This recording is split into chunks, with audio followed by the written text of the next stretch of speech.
Gloria al Rey de Reyes y al Señor de Señores en este tiempo de Adviento. A todos y cada uno de ustedes, hermanas y hermanos, muchísimas felicidades y es mi oración que ustedes puedan experimentar poder transformador de Cristo Jesús en sus vidas en estas 4 semanas de espera para la venida de Cristo Jesús.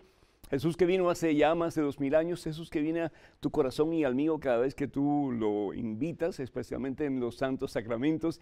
Y Jesús que va a venir al fin de los tiempos, cuando separará a los buenos de los malos, y los malos irán, pues, desafortunadamente al lugar de la perdición, y los buenos al cielo, a la gloria a Dios para siempre, en la presencia de Jesús, que nos ha dado vida nueva y nos ha prometido que Él es la resurrección y la vida. Vamos a hacer un programa muy interesante que el día de hoy, hermanas y hermanos, damos gracias a Dios por tantas bendiciones que recibimos constantemente de parte de ese Dios maravilloso que está con nosotros en estos momentos precisamente.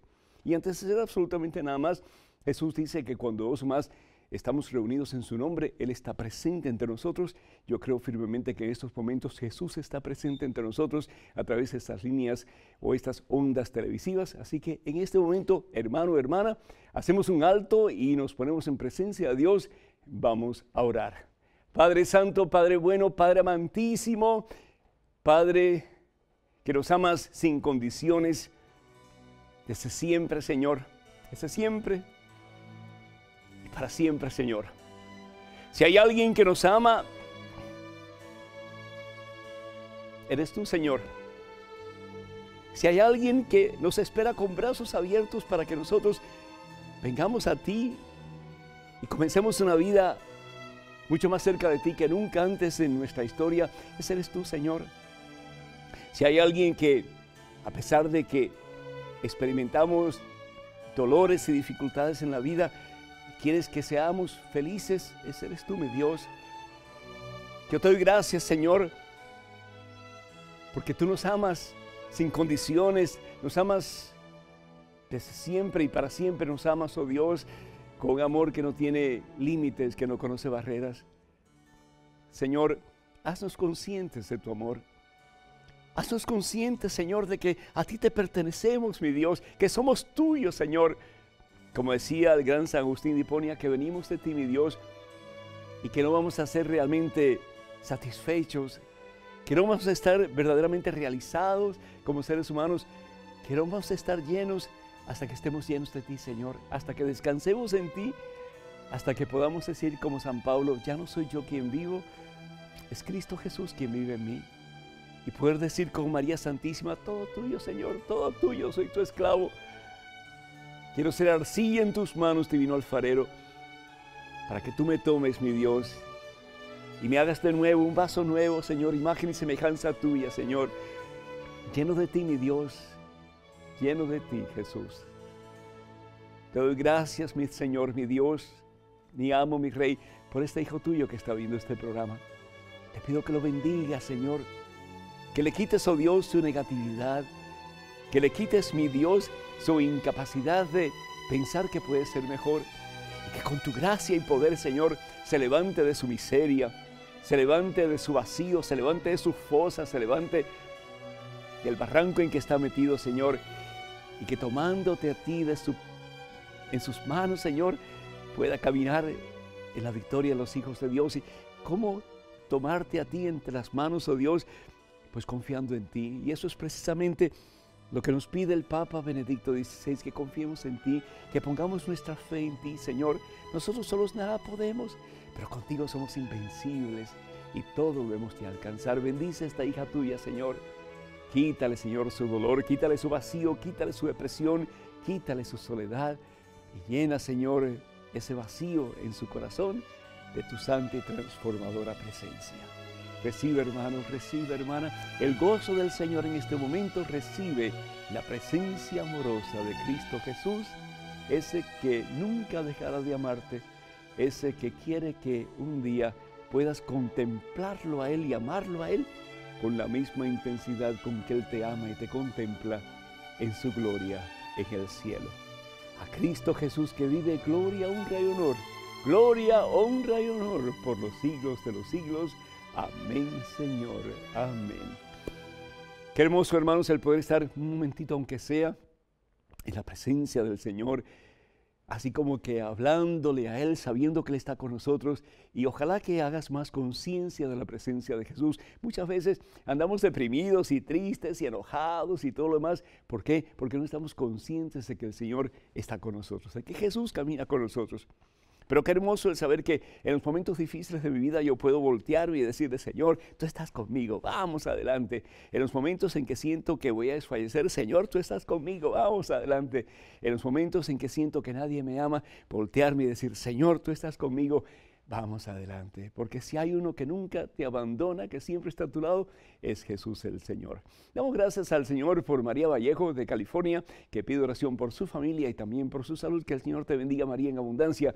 Juan José López de Victoria, Canadá, pide por su salud y el Señor te llene de su poder en este tiempo de Adviento. Juan José Leticia Ruiz de Chicago pide por sus hijos que están alejados de la fe y que el Señor pues use lo que tenga que usar para que esos hijos tuyos, Leticia, vengan a los pies de Cristo Jesús. También pedimos por la familia Chegoye de Paraguay, por la unión entre sus miembros, que el Señor bendiga a toda la familia, a todos los miembros de la familia y que los una en la roca poderosa que es Cristo Jesús el Señor. Por Elena de Mérida, que pide por la conversión de su hijo Jorge, que Jorge también venga a los pies de Cristo Jesús. Y Ángela Ochoa de California, que pide oración por la salud de su hijo José Manuel, que el Señor lo sane y lo libere de todo mal. Y también por todos aquellos, todos ustedes que piden oración a través de la página de este servidor de Facebook, que el Señor les bendiga copiosamente, abundantemente en este día y por siempre. Hermanas y hermanos, pronto vamos a estar celebrando una gran fiesta.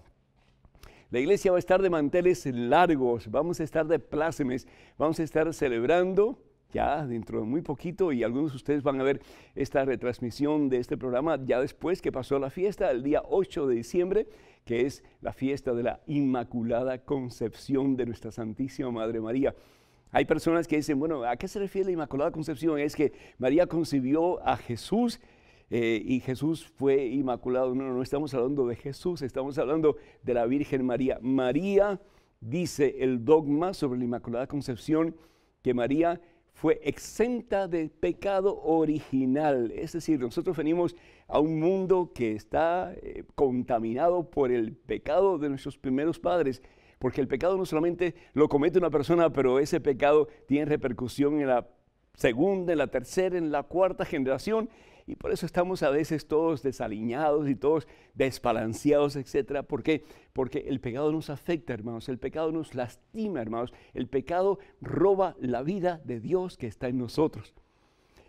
María Santísima, sin embargo, fue salvada por Jesucristo. Jesús es su Salvador.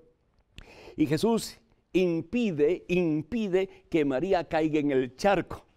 Nosotros somos salvados por Jesús, pero después de haber caído en el charco, después de habernos ensuciado, después de haber pecado.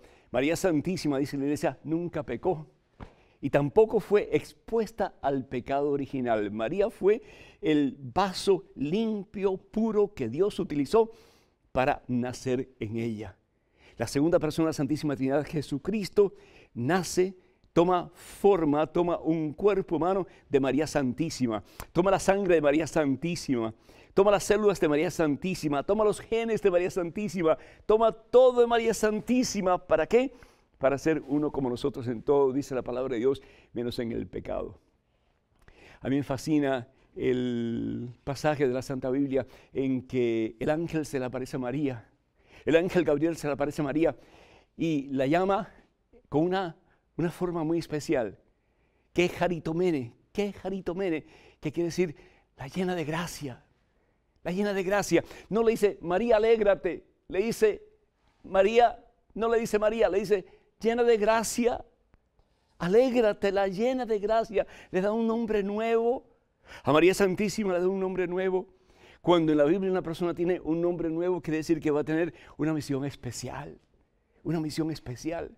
María tiene una misión especial y la misión de María es la de ser la nueva arca de la alianza.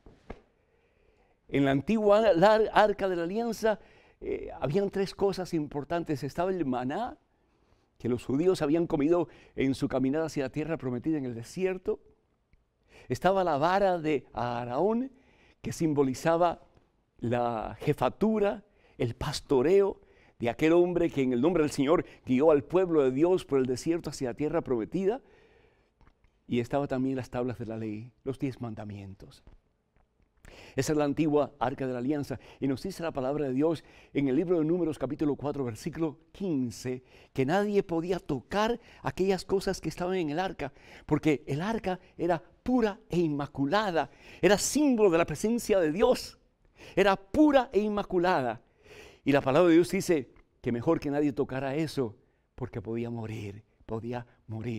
Es decir, un pecador no podía tocar algo tan puro y tan santo como el arca de la alianza. Y sin embargo, el arca de la alianza es nada comparado con la nueva arca de la alianza que Dios ha escogido, que es María Santísima. No porque María Santísima haya sido extra fantástica ante los ojos de Dios, pero María Santísima es fantástica y es fabulosa porque se deja en las manos de Dios para que Dios haga cosas maravillosas en ella y a través de ella. María Santísima se convierte en la nueva arca de la alianza. La antigua arca de la alianza tenía las tablas de la ley. La nueva arca de la alianza, que es María Santísima, tiene la ley total, completa, que es Jesucristo. La antigua arca de la alianza tenía el maná que comieron los judíos en el desierto. La nueva arca de la alianza, que es María Santísima, tiene el nuevo maná del cielo, que es el pan vivo bajado del cielo, que quien lo come vivirá para siempre, que es el mismo Jesucristo. El arca antigua de la alianza tenía la vara de Aarón, el pastor que guió al pueblo de Dios hacia la tierra prometida. La nueva arca de la alianza, María Santísima, tiene no una vara, sino que tiene al buen pastor Jesucristo, que guía con mano firme y poderoso a su pueblo hacia la tierra prometida, que es el cielo. Nos dice la palabra de Dios en el libro de Génesis capítulo 3 versículo 15 que Dios promete que va a haber una mujer que va a ser enemiga de Satanás, de la serpiente. Pondré enemistad entre tú, dice la palabra de Dios, y la mujer, refiriéndose a la serpiente. Pondré enemistad entre ti, entre tu persona y la mujer. La mujer nada quería que ver con la serpiente. La mujer era enemiga de la serpiente, por eso la mujer nunca sucumbió a la tentación de la serpiente. Y esa mujer que Dios promete y de la cual va a salir ese que va a ser el liberador del pueblo, que es Jesucristo. Esa mujer que nunca se sometió ni por un segundo a la ley de Satanás fue María Santísima. Pondré enemistad entre ti y la mujer. Y esa mujer al fin y al cabo es María Santísima.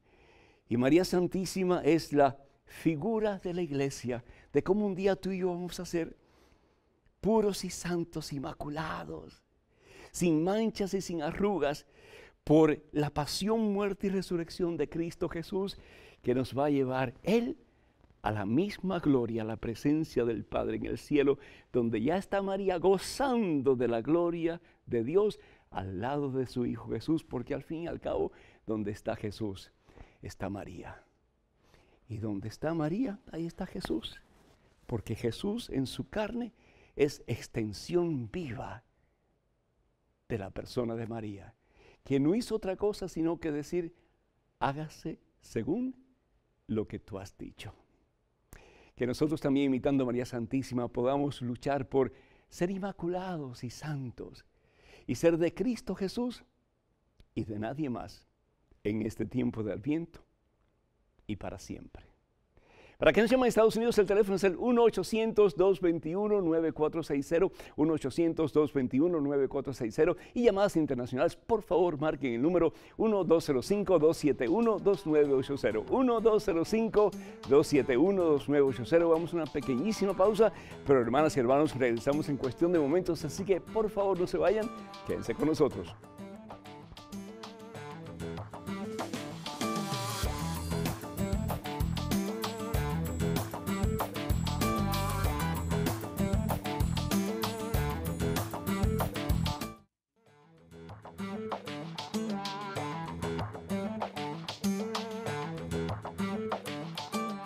Al Rey de Reyes, al Señor de Señores, en este tiempo de preparación para su venida, gloria, honra y honor por los siglos de los siglos. Amén. Hermanas y hermanos, pues llámenos por favor, el teléfono de ustedes, que es el nuestro también, es el 1-800-221-9460.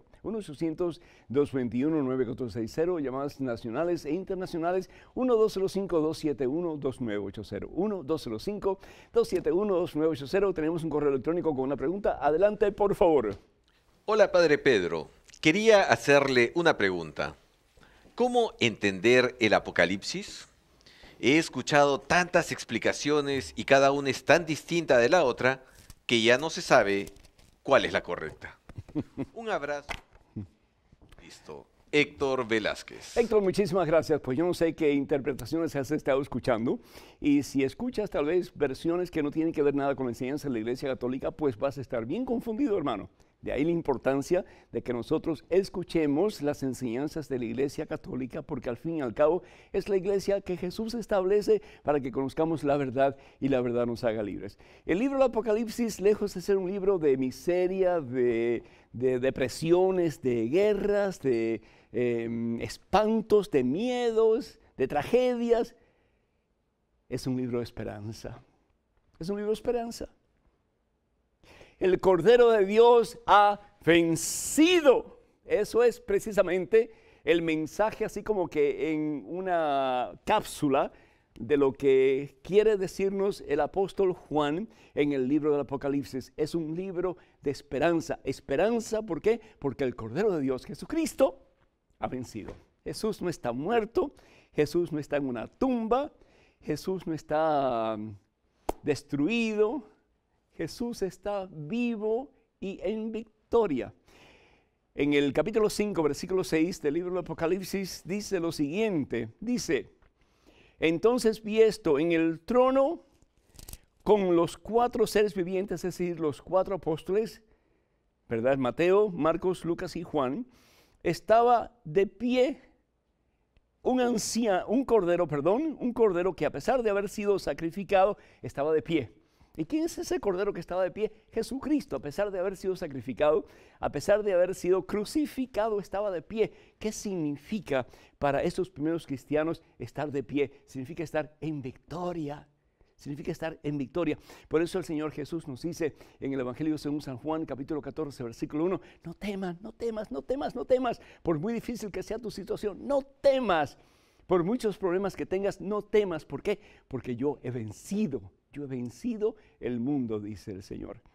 El libro del Apocalipsis es un libro de esperanza. En el tiempo en que se escribe este libro se utilizaban mucho los símbolos que aparecen en este precioso trabajo de literatura espiritual. Estos signos, muchos de ellos no lo entendían los romanos del tiempo en que estaban persiguiendo la iglesia naciente, la iglesia primitiva. Y por eso es precisamente que Juan utiliza, guiado por el Espíritu Santo, estos signos para que sea realmente como una especie de secreto entre Juan, Dios por supuesto, y la iglesia que estaba siendo perseguida miserablemente por el Imperio Romano. Muchos de ellos eran mutilados, echados a los leones, y no solamente el hombre, la mujer, pero también los niños. Por eso hay la importancia del bautismo para los niños desde el principio, porque si creemos que Jesús es el único camino al Padre, Evangelio según San Juan, capítulo 14, versículo 6, yo soy el camino, la verdad, la vida, nadie va al Padre sino a través de mí. Entonces los niños se comenzaron a bautizar, pero era algo horroroso ver cómo las bestias mordían y mataban a los seres queridos. Entonces de ahí, en esa miseria, en ese dolor, en esa incertidumbre, en esa desolación muchas veces, pues era importante una palabra de aliento en el nombre del Señor como esta: Jesucristo ha vencido, y un día ustedes van a estar con sus vestiduras blancas y con sus ramas de palma vitoreando a ese que tiene la gloria y el poder y el honor y la victoria, que es el Cordero inmolado que ha vencido para todos nosotros, que es Jesucristo. Es un libro bellísimo, ojalá que lo puedan leer, pero con alguien que realmente lo entienda de acuerdo a las enseñanzas de la Iglesia Católica y les pueda explicar su contenido. Ojalá que así sea. Tenemos en estos momentos otro correo electrónico con otra pregunta. Adelante, por favor. Padre Pedro, en todo momento afirmo que Dios es amor, benevolencia, caridad, templanza y todo lo bueno que pueda existir. Por ello creo que Dios no castiga a nadie, sino que es uno mismo el que se castiga al no obedecerle. Sin embargo, en la Biblia hay muchos versículos donde expresan que Dios descargará su ira, o bien que Dios castigó o castigará a aquellos que no le obedecen. ¿Cómo se armoniza el amor de Dios con el castigo? Jorge Guevara, Guatemala. Jorge, gracias por tu pregunta, porque sí, vemos en el Antiguo Testamento, por ejemplo, la cantidad de pasajes que hablan de que Dios castiga, que Dios es un Dios vengativo.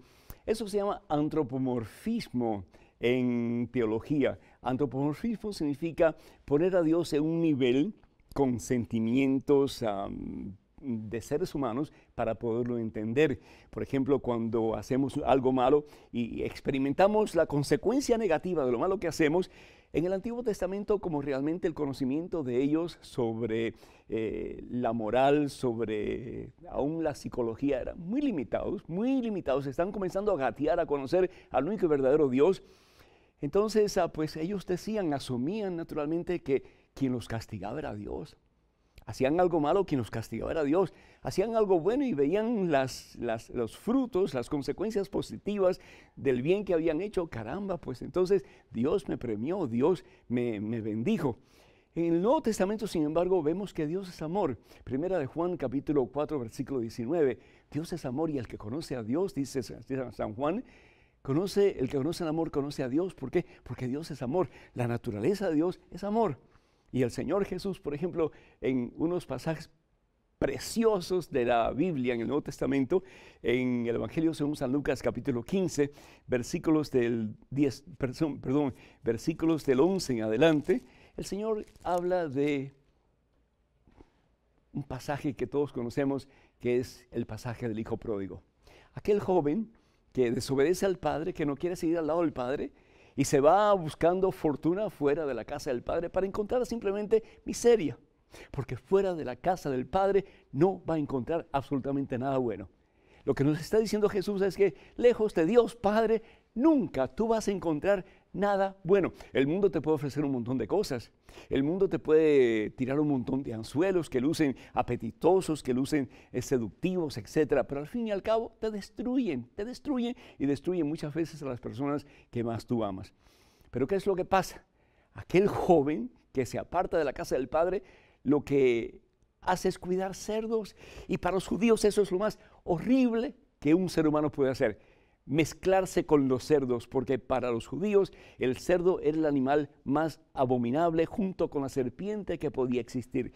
Se arrastraba en el fango, en el lodo, comía asquerosidades, y para los judíos el mezclarse con un cerdo era estar en una forma impura delante de Dios. Y sin embargo, este joven no solamente cuidaba cerdos, pero le tiraba bellotas a los cerdos y decía en su interior: ¿cómo quisiera comer estas bellotas que estoy tirando a los cerdos? Y sin embargo no puedo. Y sin embargo en la casa de mi padre hay de sobra y yo estoy aquí en esta miseria. Y pensando en esa situación, la diferencia entre el mal en que está metido, la miseria en que está metido y el bien que le ofrece la casa de su padre, la presencia de su padre, ¿qué es lo que dice? Ya no voy a seguir así. Ya no voy a seguir en esta miseria, ya no voy a seguir en este lodo, en esta basura. Me levantaré y volveré a la casa de mi padre. ¿Qué es lo que sucede? Una acción negativa, una acción pecaminosa, tiene consecuencias negativas, consecuencias pecaminosas. Pero sin embargo, toma otra decisión: volveré a la casa de mi padre. Y tal vez eso tienes que hacer tú en este momento, en este tiempo de Adviento, decir: ya no más pecado, ya no más al margen de Dios, sino que en el camino de Dios. Volveré a la casa de mi Padre. ¿Y qué es lo que sucede? Hay una gran fiesta. El Padre le pone sandalias en sus pies y anillo en su dedo. Le devuelve la dignidad perdida como hijo del Padre. Eso es precisamente la misericordia de Dios. Dios permite que nosotros tomemos decisiones buenas, van a tener buenas consecuencias, malas, negativas consecuencias, pero al fin y al cabo Dios nunca se da por vencido. Estar con brazos abiertos porque en su misericordia Dios quiere abrazarnos y darnos la oportunidad de un nuevo comienzo. En estos momentos vamos a otro correo electrónico, otra pregunta. Adelante, por favor. Padre Pedro, quisiera que me aclare algo sobre los salmos. Usted dice que no se debe decir palabra de Dios al final de leerlo, pero al buscar más información se afirma que sí son palabra de Dios. Eso me tiene un poco confundida. María de los Ángeles de El Salvador. María de los Ángeles, y no hay nada realmente por qué estar confundido. Si tú vas a misa los domingos o vas a misa todos los días, se lee el Salmo y son diferentes salmos. Son 150 salmos que tenemos en la Santa Biblia en el Antiguo Testamento. Los salmos son himnos o son alabanzas. Tú te darás cuenta que después de la recitación del Salmo en la Santa Misa de ese día, nunca se dice palabra de Dios. Sin embargo, en las demás lecturas se dice o palabra de Dios o se dice palabra del Señor cuando se habla del Evangelio. ¿Por qué? Porque es Jesús el que está hablando. ¿Por qué no se dice palabra de Dios cuando estamos leyendo el Salmo en la Santa Misa? Porque ese Salmo es asumido por la congregación o por la persona en particular que está recitando el Salmo o lo está cantando, y es una palabra que se le ofrece a Dios. Es un salmo, es una alabanza que se le ofrece a Dios. Y cuando nosotros asumimos esa palabra o asumimos ese salmo y lo entonamos o lo recitamos para Dios, se convierte en palabra nuestra. Ya no es palabra de Dios, se convierte en palabra nuestra, porque es lo que le estamos diciendo a Dios en ese preciso momento. Sí.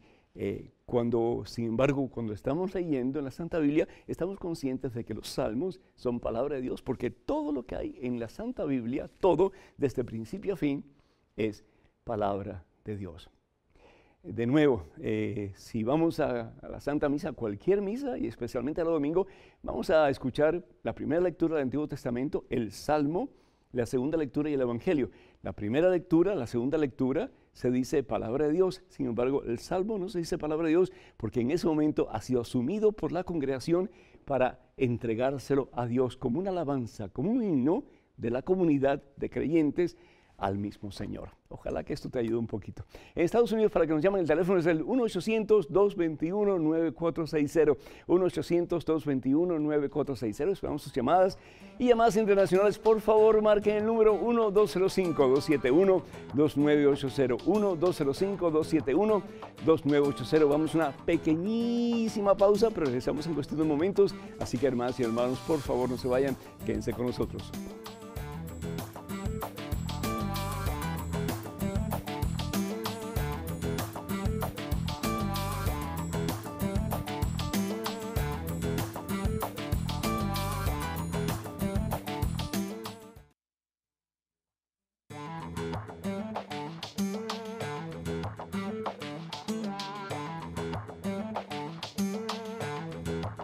Y alabado sea Jesús, palabra que significa Dios salva, y que el Señor nos saque de la miseria en que podamos estar metidos en estos momentos, cualquiera que sea esa miseria, que bien sea de tipo físico, psicológico, espiritual, y nos dé la posibilidad en este tiempo de Adviento de un nuevo comienzo, de la mano poderosa de ese en quien todo lo podemos, que es Jesús el Señor. En estos momentos un correo electrónico, adelante por favor. Padre Pedro, tengo un amigo de la iglesia que duda de la misericordia de Dios para con nosotros. Me plantea que en su rol como padre no les da libre albedrío a sus hijos, pues si él sabe que algo que hagan ellos puede hacerles daño, no se los va a permitir. Siguiendo esa lógica piensa, ¿cómo es posible que si Dios, que es tan misericordioso, permite libre albedrío, sabiendo que nos vamos a meter en líos y que vamos a caer debido a nuestra ignorancia? ¿Me podría ayudar con esto? Cordialmente, Alfredo de Puerto Rico. Alfredo, comprendo la mentalidad de tu amigo. Quiere preservar a sus hijos de todo mal y él piensa que Dios pues debe hacer lo mismo. Y Dios pues lo hace de la misma forma y más todavía, porque Dios es amor. Dios no hace nada para lastimarnos, Dios no hace nada para ofendernos, Dios no hace nada para ponernos zancadillas ni para que perezcamos. Por el contrario, manda a su único Hijo. ¿Para qué? Para que en Él tengamos vida y salvación eterna y un día nuestra sea la gloria de Dios para siempre.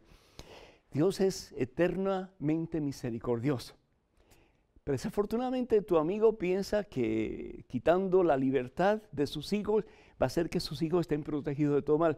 Y mi pregunta inicial es, entonces, ¿por qué los trajo al mundo? Si sabía que iban a sufrir, que iban a tener enfermedades, que iban a padecer de diferentes experiencias negativas, dolorosas. ¿Para qué tuvo hijos? Si los quiere proteger de tal manera que los quiere poner como que una bola de cristal para que no tengan ningún tipo de extravíos o de problemas, ¿para qué los trajo al mundo? ¿Sabes por qué los trajo al mundo? Porque el amor es creativo. El amor no hace otra cosa sino que dar vida. El amor da vida. Y por eso es que Dios nos trae al mundo, porque Dios no puede hacer otra cosa sino que amar. Y el amor es un poder creativo. Y tu amigo, pues, colaborando con Dios, también hizo lo mismo. Dio vida. El amor da vida.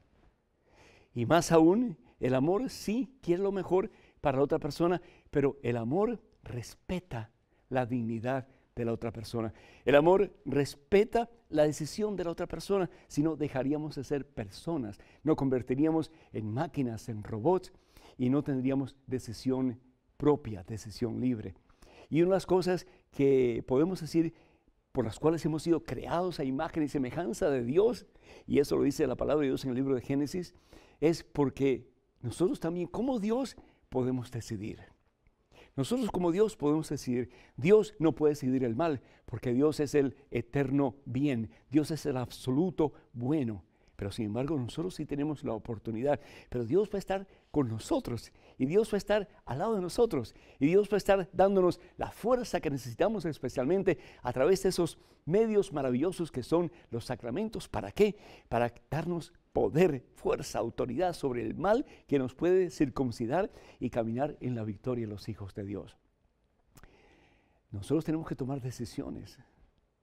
Pero de una cosa podemos estar conscientes y seguros, y es que Dios nunca nos va a abandonar. Es la misma historia del hijo pródigo.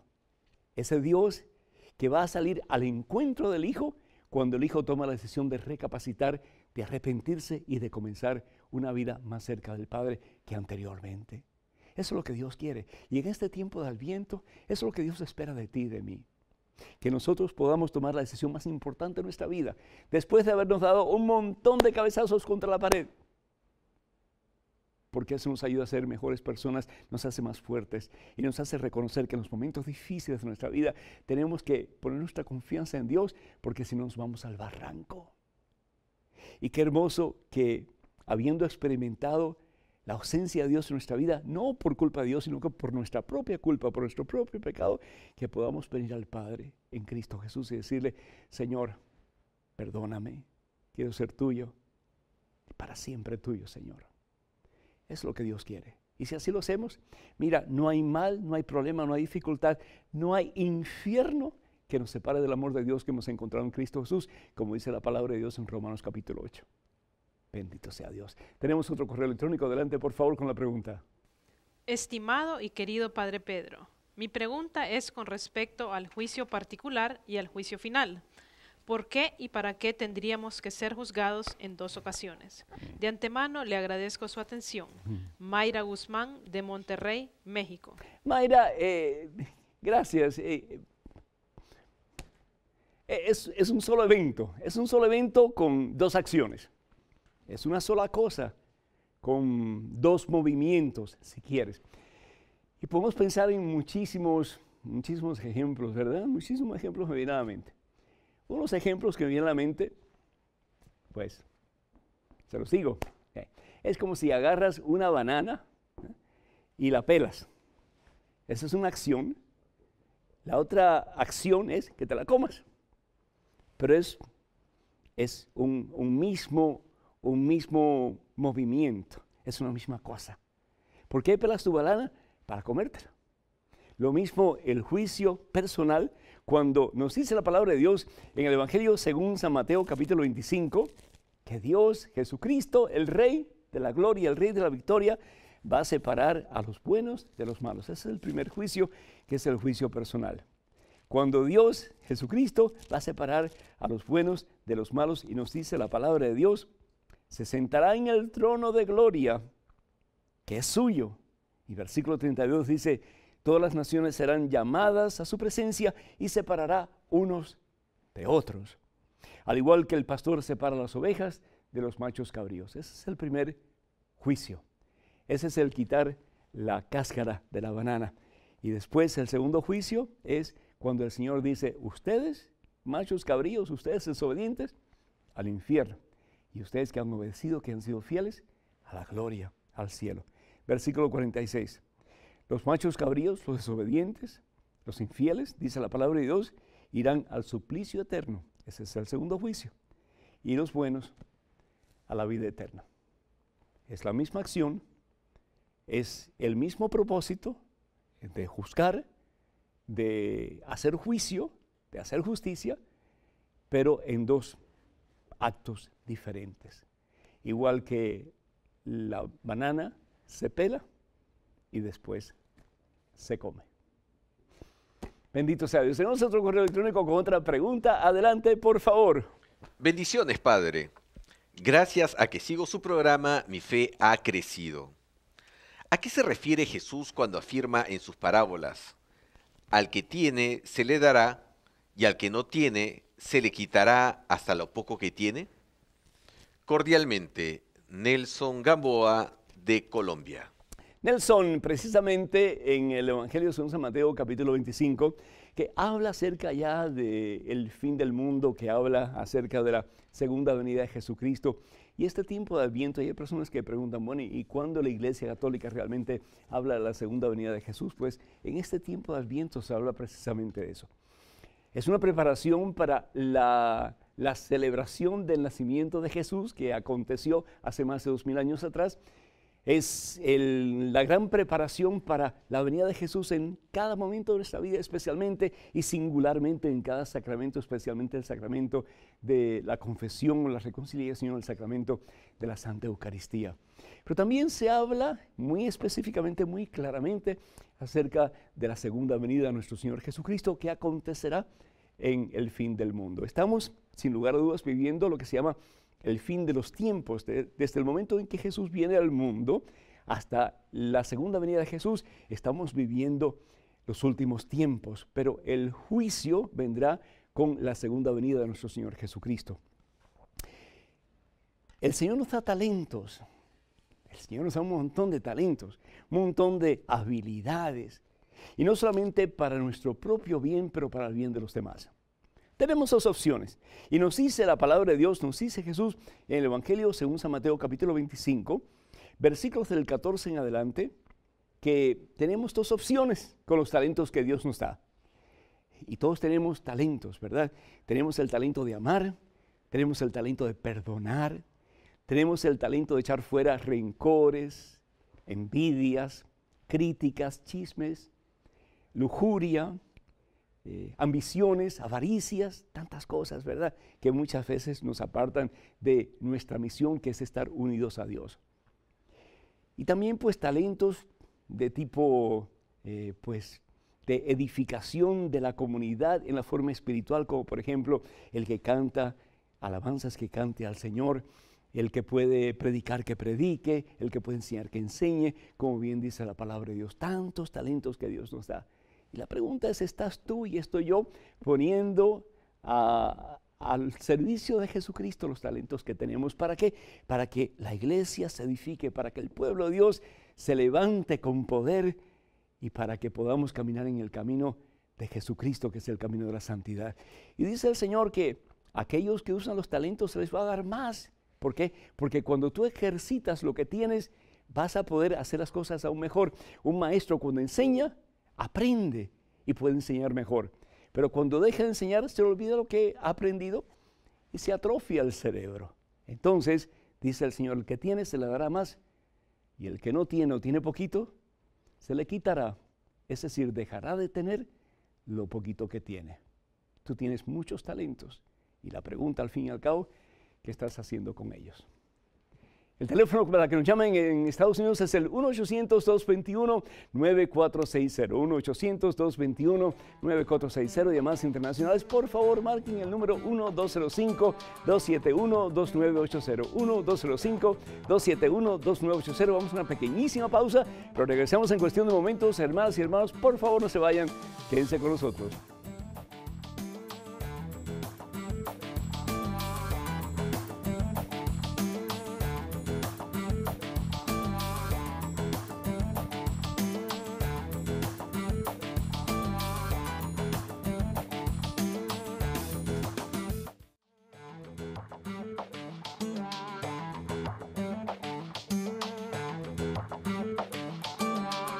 Bueno, pues estamos de nuevo con ustedes una vez más y acuérdense de suscribirse en la página de este servidor en Facebook. En estos momentos, antes de dar la dirección, vamos a ir al correo electrónico con una pregunta. Adelante, por favor. Saludos, Padre Pedro. Tengo varias preguntas que me gustaría que me aclarara. ¿Sabe la Iglesia dónde estuvo localizado el paraíso de Adán y Eva, país o continente? Mi hija quisiera saber si el mandamiento de no matarás se aplica también a no matar a los animales. Por otro lado, mi esposo rehúsa asistir a misa, pues en varias ocasiones le han solicitado que recoja la ofrenda y eso lo pone nervioso, por lo que se ha negado. ¿Qué le puede recomendar? Gracias, Padre. Anónima. Escondiendo los talentos, escondiendo los talentos. Yo también ponía nervioso cuando tenía que ponerme delante de una persona, dos personas, tres personas, pensaba que no podía, pero lo que yo no puedo hacer, Jesucristo sí lo puede hacer. Lo que es imposible para tu esposo, con Cristo Jesús es posible. Entonces, ¿qué es lo importante? No mirar nuestra debilidad, sino nuestra fortaleza, que es el Señor Jesús, en quien todo lo podemos y para quien todo es posible.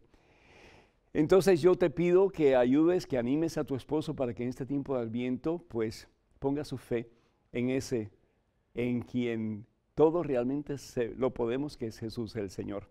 Y qué privilegio que Él pueda ser escogido por los miembros de la comunidad que están en liderazgo para que Él participe en una forma tan hermosa, recogiendo los donativos, las ofrendas del pueblo de Dios. Qué hermoso si comenzáramos a pensar en esto en realidad, lo que significa que Él se pueda convertir en un vehículo a través del cual el pueblo de Dios ofrenda a Dios de lo mucho que Dios nos da por lo mucho que nos ama.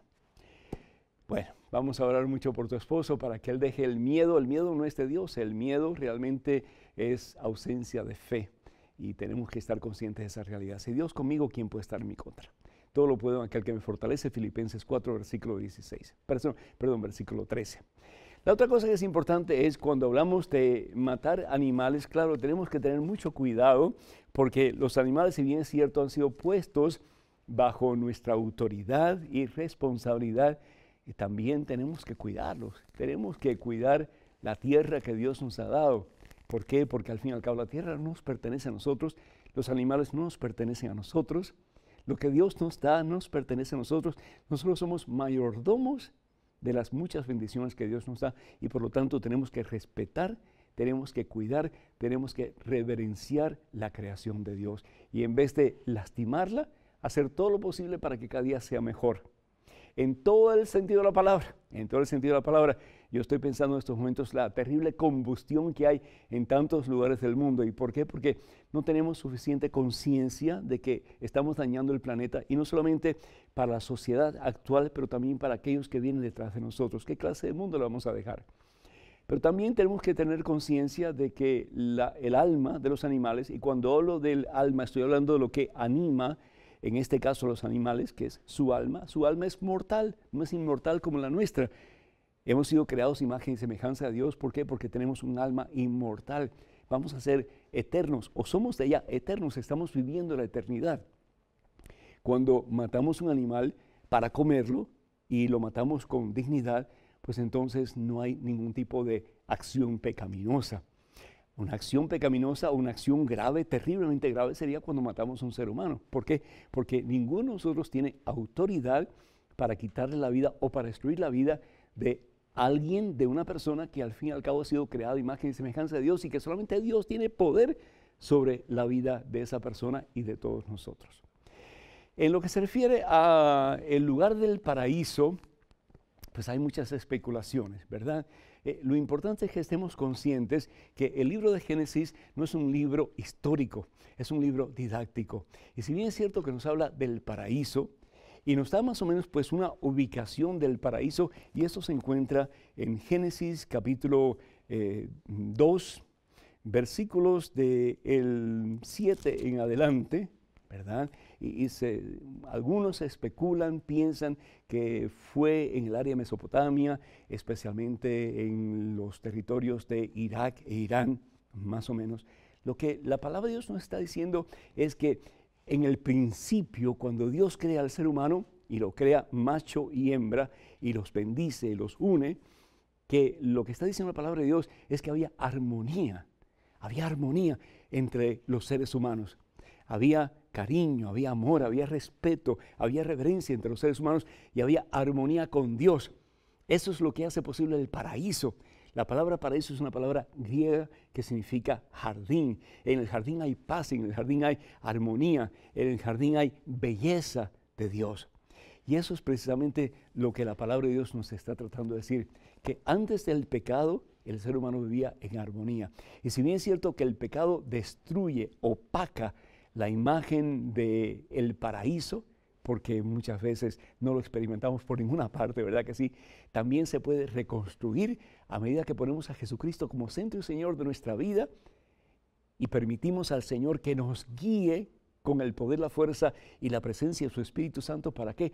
Para volver a recuperar ese paraíso perdido, para volver a buscar la unidad entre los miembros de la familia, entre aquellos a quienes le guardamos rencor o algún tipo de despecho, y al mismo tiempo pues acercarnos más a Dios, que al fin y al cabo es el que nos da la fuerza para vivir en armonía. Y especialmente en este tiempo de Adviento en que el Señor nos da para poder hacer precisamente eso. Quiero recordarles que para que ustedes se inscriban a la página de este servidor en Facebook, y constantemente les voy a estar enviando pues material informativo y también material para que ustedes puedan pues caminar más de cerca en el camino del Señor. Vayan a facebook.com/P. Pedro Núñez. Facebook.com/P. Pedro Núñez. Tenemos más de 97,000 suscriptores en la página de este servidor. A ver si para diciembre, es decir, para el tiempo de Navidad, podemos alcanzar los 10,000 si ustedes nos ayudan. Así que díganle a otras personas para que ellos también se inscriban a la página de este servidor y para que todos juntos podamos caminar más de cerca de la mano de Cristo Jesús nuestro Señor. Muchísimas llamadas, muchísimas preguntas. María Quinteros dice, ¿cuáles son los hijos que tuvieron Adán y Eva? Y podemos ir de nuevo a Génesis capítulo 5, del 1 al 5, y ahí vamos a ver la descendencia de Adán y también la descendencia de Caín. Hugo Nicolás de Salem dice que da gracias por el programa, y él pregunta, ¿en qué año comenzó la iglesia a celebrar el Adviento? El Adviento era realmente una tradición pagana, como son la mayoría de las tradiciones que tenemos nosotros en la iglesia. El bautismo, por ejemplo, también era tradición pagana, porque antes de Jesucristo, que Jesucristo lo cristianizara, es decir, Jesús se bautizó, pues era una tradición pagana en que se metía la gente al agua para sacar los malos espíritus. En el caso del Adviento, pues se preparaban para el tiempo del sol y pues oraban pidiéndole al sol, a uno de sus dioses, que les diera luz y que le diera calor. Los monjes, los primeros misioneros de la cristianidad por el siglo III más o menos, comenzaron a usar esas coronas de Adviento y esas luces de Adviento para hablar del único que es la luz del mundo, que es Jesucristo. Evangelio según San Juan capítulo 8. Y la corona le ayudaron a interpretar de una forma diferente. La corona ya no era simbolizando el sol, sino que era simbolizando el amor de Dios, redonda, que no tiene principio y no tiene fin. Y precisamente eso es lo que hacemos. Esas 4 semanas de Adviento encendemos la luz, encendemos la vela como símbolo de que estamos preparándonos para recibir al amor de los amores, que es Cristo Jesús, a ese que es la luz del mundo, que es el Señor de señores, que es Jesús, que viene a nosotros y no solamente hace ya 2000 años y celebramos esa esa fiesta maravillosa de su cumpleaños, pero también que viene a nosotros en cada momento de nuestra vida, que así lo deseemos, y preparándonos también para el fin del mundo en su segunda venida. Damos gracias al Señor también por María de Arizona. Pregunta qué significa el pasaje de la carta de San Juan, capítulo 2, versículos del 9 al 11. Es muy sencillo, o con Dios o en contra de Dios. Términos medios Dios no acepta, o caliente o frío.